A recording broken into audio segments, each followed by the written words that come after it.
Good afternoon! Happy Monday! Monday na tayo ngayon. Ang bilis ng panahon.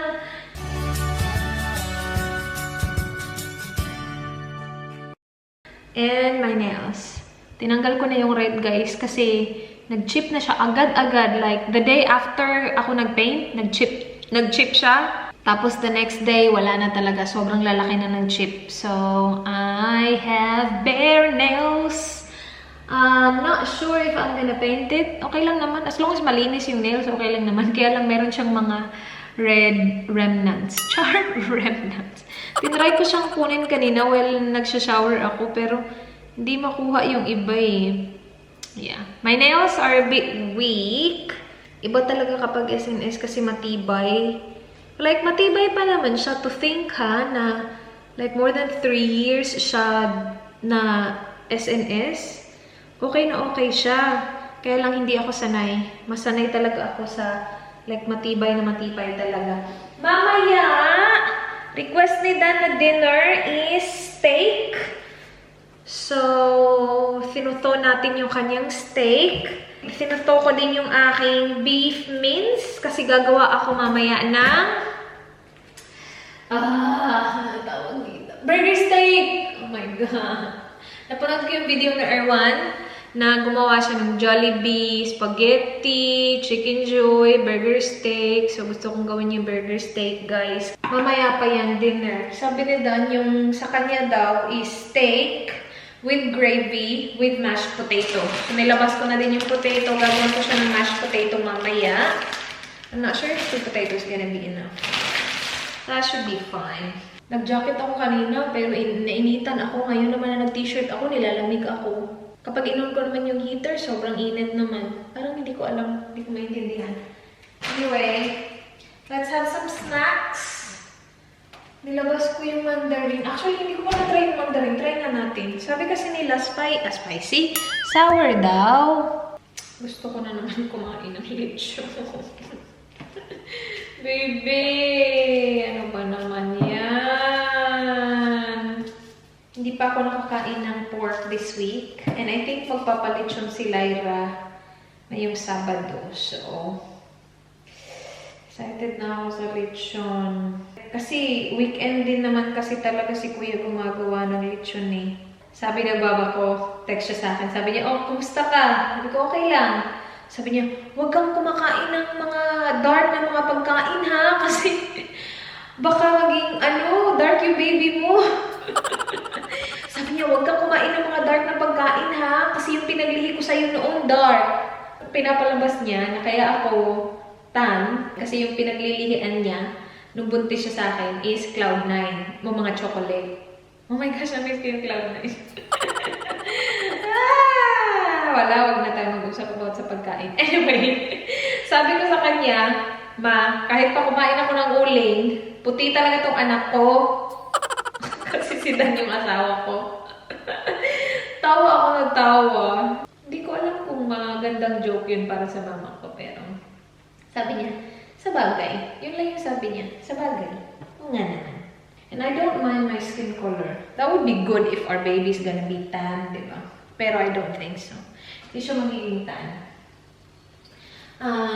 Where's my...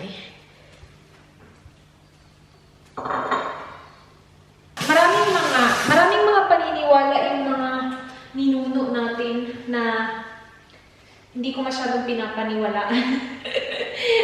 Nire-respeto ko yung paniniwala nila, pero like sa sarili ko, hindi ako naniniwala dun sa mga ganun. Alright, itry natin to kasi sabi sour daw. Pero sabi naman ng kambal ni Dan, hindi daw. Sabi niya parang normal lang. Pero sabi ni Pete, it's sour. So, we'll try. Hindi ako masyadong mahilig sa mandarin eh. Pero yung apple, hindi din ako masyadong mahilig noon eh. Ngayon, may gusto na naman ako.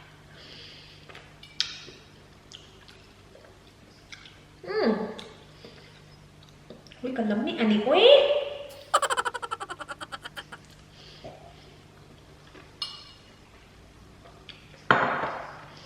Yeah. Uy. Sweet and sour siya. Hala ka lang. Uy. Uy, this is really good. It is sweet and sour. Napaka-organic pa nito kasi sa garden to ng mama niya.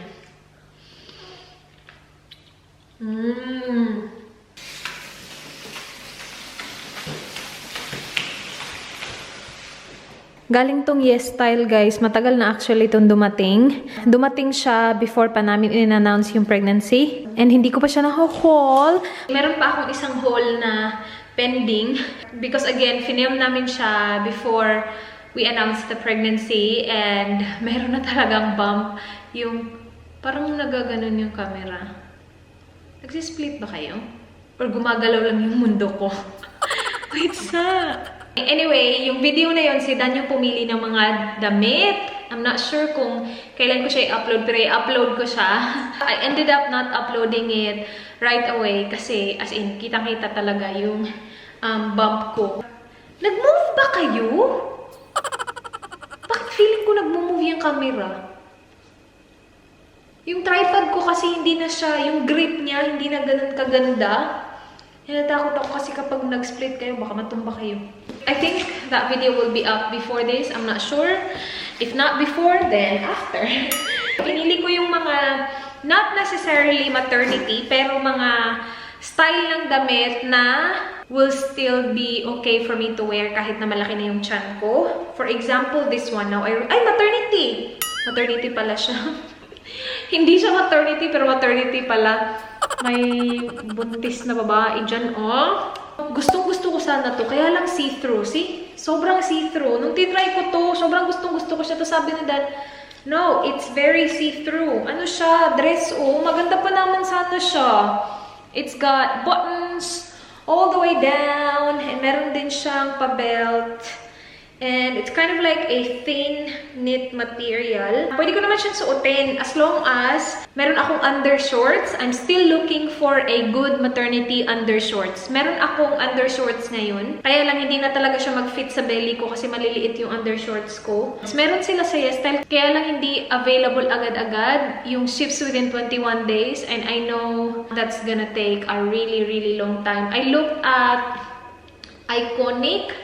Meron sila kaya lang malalaki yung size. Feeling ko hindi magkakasya sa akin. So kung meron kayong alam na undershorts, guys, na para sa mga petite na mga buntit, please let me know. I'm looking for like a really good nude one and a black one.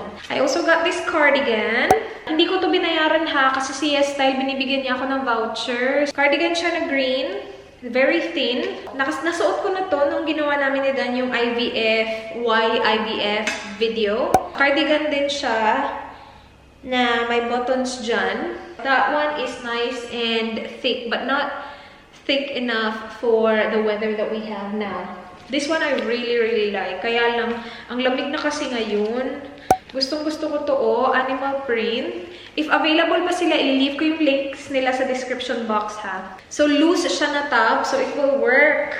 Kahit na lumaki yung aking belly. Ito hindi siya maternity, but I can wear this. It is a tube jumpsuit.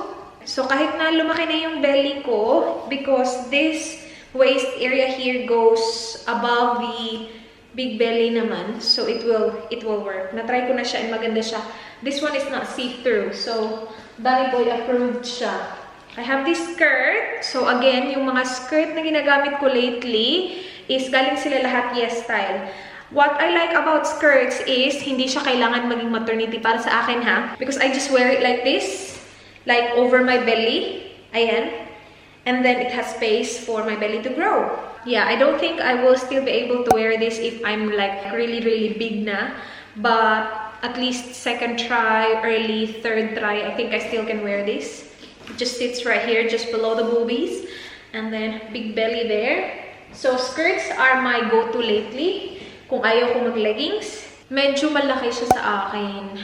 I'm not quite sure how big I will get. Hindi ko alam kung lalaki ba ako dito or kung tiyan lang yung lalaki. But I really don't care. I'm ready. Wala akong pakialam sa figure. Yung walang pakialam sa figure. And then, ito. Ang ganda nito. Tinry ko siya. Ang ganda niya. Kaya lang hindi ko maintindihan kung bakit sobrang laki nung dito niya. Tingnan niyo naman kung gaano kalaki yung sa dito na area. It's gonna be an easy fix though. because all I have to do is to take it in like that and it's gonna fit. It doesn't have to be big kasi ano na siya, very stretchy siya. So kailangan ko lang siyang tahiin and it's a really nice knitted dress. Ayan. Very nice dress this one, guys. And it comes with a really nice thick cardigan. Maganda yung cardigan niya. So ganyan siya. Dress, cardigan, matchy-matchy, same fabric. I really like this. It's very thick as well. And it is a like midi skirt. Napapuntang maxi na sa akin kasi I'm tiny. And then I have this nice animal print skirt as well. Maganda to actually kasi pwede ko siyang isuot as a dress. Like a tube dress. Tapos magsuot lang ako ng cardigan over it. Like this cardigan. See? Maganda yung combination ng dalawa. Very neutral. Or pwede din skirt. And again, it will have room for my growing belly. This I really like. I think maternity ko to siya na... Or maybe not maternity, but I got it in size large. It is a vest. And it looks really nice with like all black underneath. So like maybe black turtleneck, black leggings, or black pants. Meron siyang kasamang string actually na tinanggal ko kasi ano siya eh, faux leather na parang string na ganap dito. And hindi ko siya masyadong bet. So tinanggal ko na yung string. And then I have this black set. Turtleneck jumper. It is thick so I can wear this sa panahon ngayon. And it comes with a skirt na hindi masyadong flattering sa akin. It just, I don't know. I tried it and hindi ko siya masyadong bet. It is very stretchy. Again, it can accommodate my growing belly. I ordered a lot of skirts. This one, malaki siya sa akin though. It is small, pero sobrang laki pa niya sa akin ngayon. Like, hindi ko alam kung magkakasya siya sa akin at all. Kung lalaki ba din yung dito. Lalaki ba yung dito mo? Or yung dito lang yung laki. Hindi ko alam. Pero I'm keeping it because it's really nice. Ang ganda ng kulay niya. Very classy na kulay. And then I got jogger pants as well. Now, hindi ko to siya sobrang bet kasi yung material niya parang shiny. Gusto ko yung chill lang. Yung ganito lang. This one, ang tagal na sa akin nito. And maganda siya kasi high-waisted siya. And feeling ko matagal ko siyang masusuot kasi it is very high-waisted. So, it has room for like, you know, ito, yeah, I'm not quite sure if I'm gonna keep it. We'll see. But it's not high-waisted enough for me. Ito yung sinabi ko kanina na string nung ano, vest. Hindi ko siya masyadong bet. Maternity. Ooh! Ay, nakalimutan ko to. Nag-order pala ako ng maternity panty. But parang kamukha lang siya ng Victoria's Secret ko na. Pero ganyan yung style niya. Parang meron lang siyang like pa-V dyan. But it's too big for me right now. So, yung mga ginagamit ko ng mga pambaba na undergarment, yung mga regular ko lang ng mga pambaba. Pero yung sa bra, hindi pa ako gumagamit ng maternity bra. Pero nasa dulo na siya. Like yung pinaka-end nung sa hook. Kasi lumalaki yung aking twins dito. Ito meron siyang laman na maternity leggings at saka maternity jeans na nilagay ko dito sa bag kasi I don't think it will fit me at all. It is really big. Like, meron siyang room for the belly, pero yung dito niya, sobrang laki talaga. So, nilagay ko siya dito because I know I'm not gonna use it. And we will give that away. Meron din akong discount sa Yes Style. Raise 10, you will get 10% off sa order nyo. And ililive ko yung mga links dito sa description box. Guys, let's start preparing our dinner.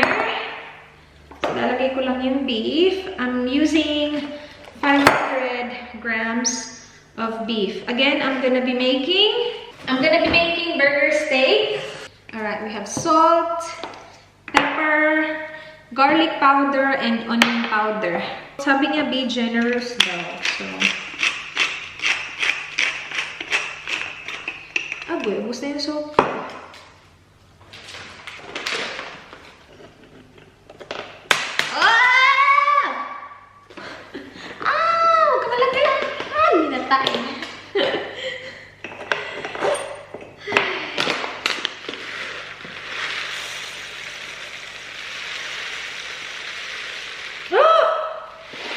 Agoy, sayang! Sayang talaga! Sayang na sayang talaga!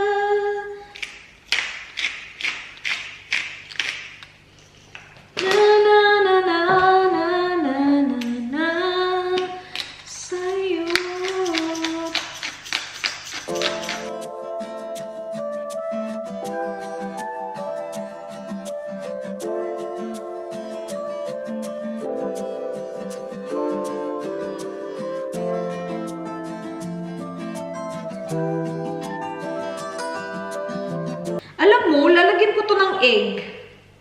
O, diba? Susundin ko daw yung kay Erwan, pero lalagyan ko to ng egg. So, it holds together, you know? Kasi sobrang hiwalay yung ano ko, oh. I can smell the garlic and the onion. Okay, kalimutan na natin yung sinabi ko kanina, ha? Gawa-gawa ko na tong recipe na to. Yeah, that is way better. At least now, it's like, see? Binded. Binded! Alright. You know what? I'm gonna add flour. Okay? Titikman ko lang siya. Hindi ngayon, kasi hilaw siya. So, luluto tayo ng konti. And, tikman natin. Ay, naku, nagugutom na naman ako. Malapit na dumating si Dan. Mainit ko na yung aking oil. Meron na siyang mga itim-itim dyan. Kasi kanina pa ako fry ng aking mga patties. Tinatry ko siya. And then, I got satisfied finally.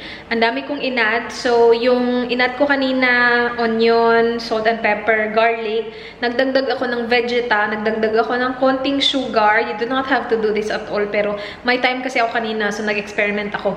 And then, hindi pa ako na-satisfied doon. So, naglagay ako ng Parmesan cheese. And it is good. So, ayan na sila. Ready na sila. Si Dan, darating na yun mamaya-maya lang. So, malapit na mainit yung aking oil. I'm gonna start frying. Kasi, ay hala, yung potatoes pa pala ni Dan. Meron na tayong tapos. Hala, uy, ang sunog naman tingnan. It's not that burnt. Oh no, that's bad. Wait. It's not that burnt, is it? Burnt at all. Yeah.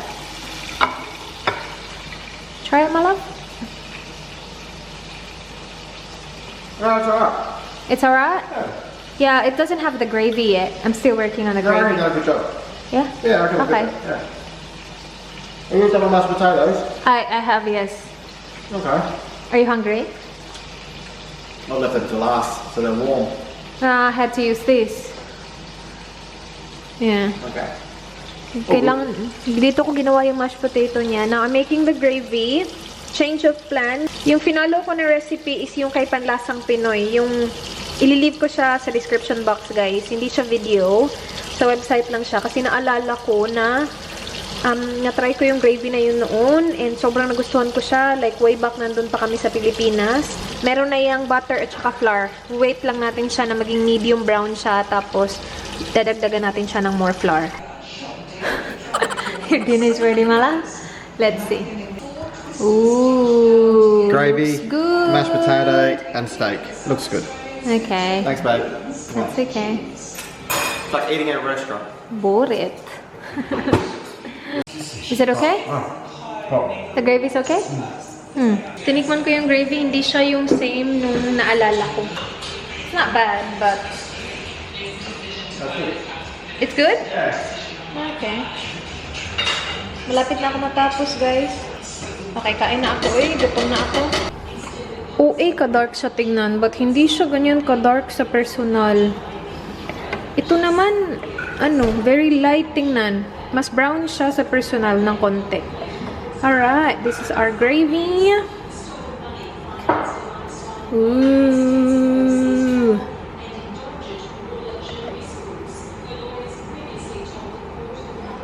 Yan. Damihan natin yung mushroom. Okay. That's our dinner. Nakastool talaga ako. Ang hirap kasi. Kain tayo, guys. Okay, try natin. Na-try ko na yung burger steak alone. I like it. Na-try ko na yung gravy alone. It's okay. It's good, pero it's not the Jollibee na gravy. Iba pa din talaga. Pero masarap siya. And hindi din siya yung kagaya nung naalala ko nung nasa Pilipinas pa ako. Siguro kasi iba yung chicken cubes, kasi iba yung beef cubes. I'm not sure, but we'll taste it. Is it hot, the gravy? That's alright.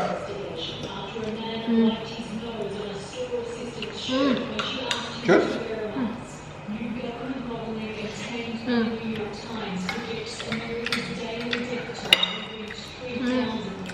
Masarap siya.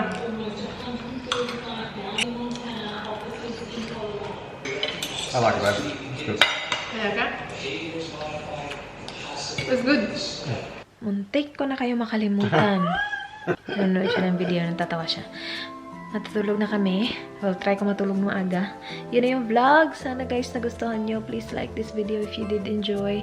Please subscribe if you haven't yet. I hope to see you guys soon. Be good. Good night. Bye. Mwah.